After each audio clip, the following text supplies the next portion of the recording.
Kyk, ek was lanklaas so opgewonde oor 'n finansiële gesprek.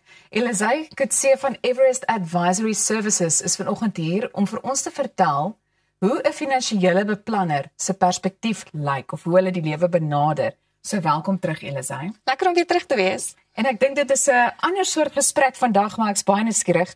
Want wat is die vreemdste finansiële raad waarvan jy al gehoor het en hoekom werk dit glad nie?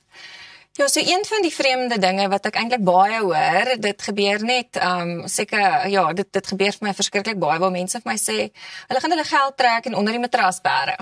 So eerstens in vandag se ekonomie gaan dit nou nie werk nie en wel dit kan natuurlik risiko ook inhou ten opsigte van dat dit dalk moontlik gesteel word en jy weet nou die ekonomiese inflasie risiko. So obviously nie 'n goeie idee nie.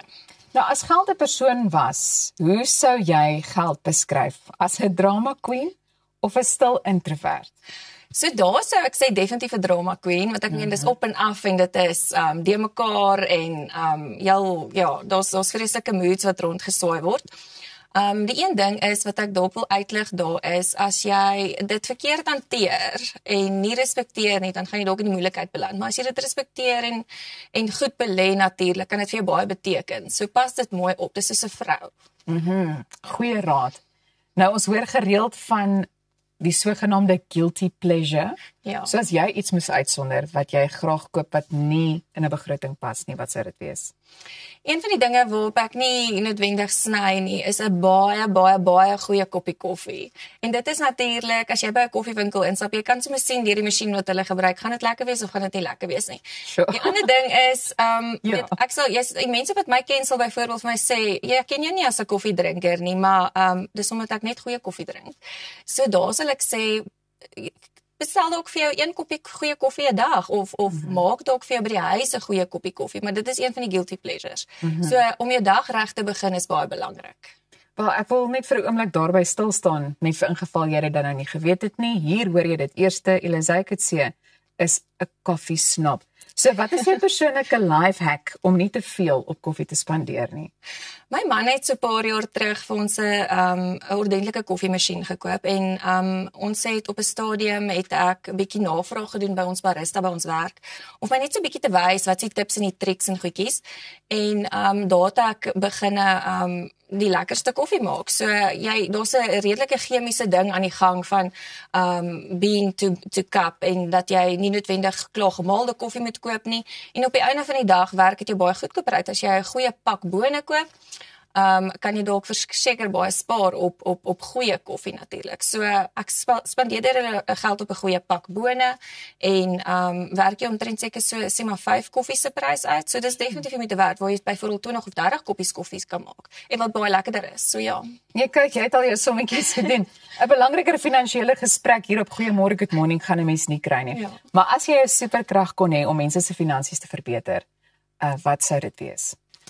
Ek sou dink om dalk waarskynlik iemand voor te stel aan hulle toekomstige self en net 10 minute se gesprek te hê met mekaar.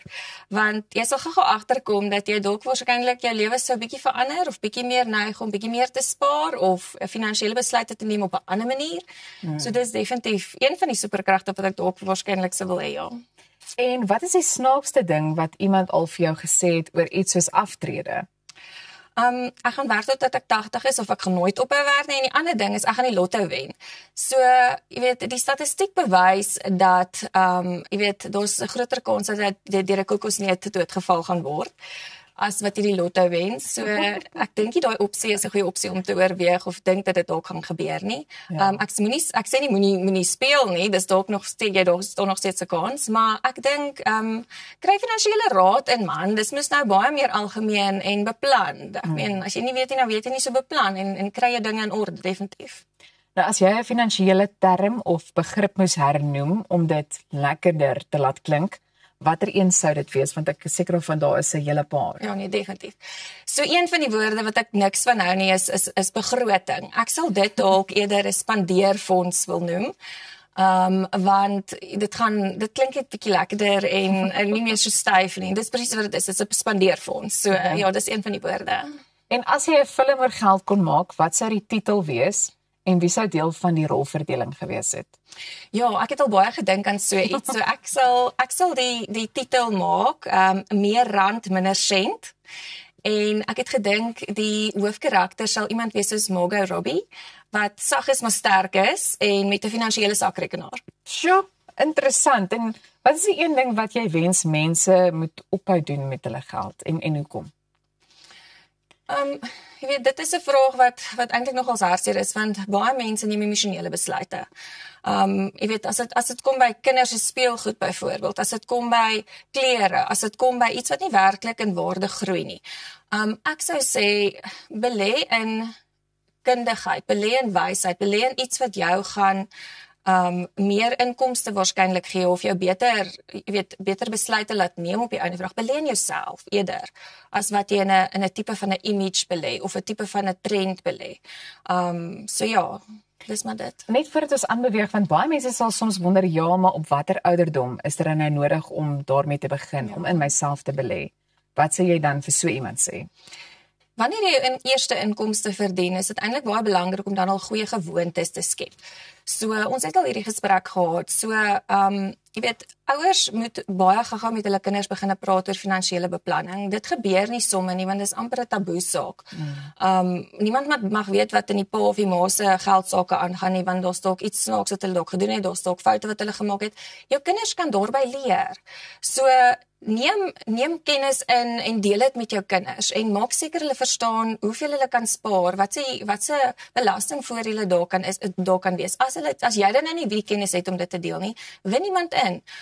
Vra vir ons by Everest Advisory Services om te help. Ons het kundige ouetjies daar wat definitief, ek weet hulle is lus om te help. Dis hulle passie. En so maak ons die jonger garde bietjie slimmer en bietjie meer geld wys. So op die einde van die dag, jy weet, dit kan nie sleg wees nie, so doen dit beslis. Definitief. En dan net laastens, as jy 'n meme oor finansiële beplanning kon maak, wat sou dit sê? Okay, eerstens die een dag, jy weet, ek gaan oor 'n maand begin spaar. Dit is nou die ding. En dan die volgende dag, het jy gesê 'n jaar of 'n maand? En dis dit. Daar sy. Luister hierso, ek dink jy's baie kreatief en ek wil net sê daai fliek waaraan jy dink, hier is 'n produksiemaatskappy wat kan help daarmee. Hoor, so kom klop maar net hier aan. Baie dankie Elisay. Dis dan altyd wat ons het vir finansies, maar bly waar jy is, want net hierna hoor ons hoe dit nou met Jana Steyn na haar fratsongeluk gaan.